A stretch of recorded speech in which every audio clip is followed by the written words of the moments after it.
Hello, hello mga boss. Kumusta no?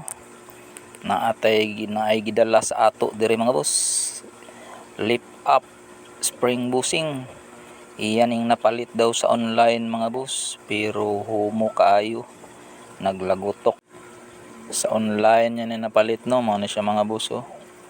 Tingala siya nga maglagutok kay panang sakyanan kay dili day kakaya sa spring na disalign ang rubber mga boss. Mao na siya mga boss oh.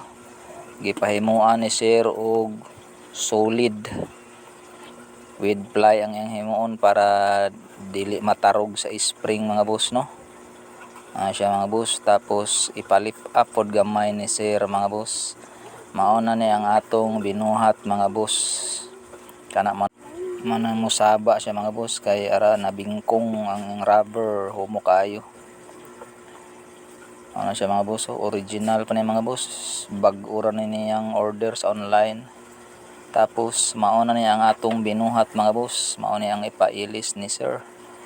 Ipa-lift up niya gamay no. Ang kabag-o na ni mga boss is 1 in 1/2 kabaga ay ang kayang standard ani mga boss is 1/2 ra man siya no. So gidungagan ni sir og uno, 1 in 1/2 ni siya tanan kabaga mga boss. With fly ang iyang request para gahi gid no. Mao na siya mga boss, mao na iyang setting.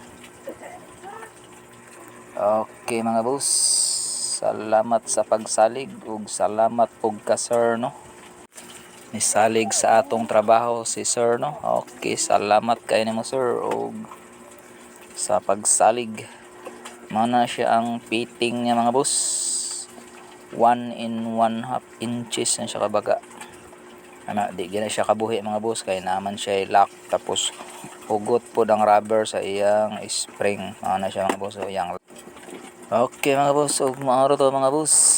Salamat kayo sa inyong pagsalig no ug suporta sa Rubber Bushing TV.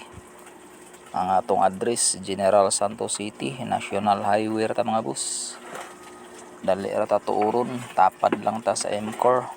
Salamat mga boss. Okay.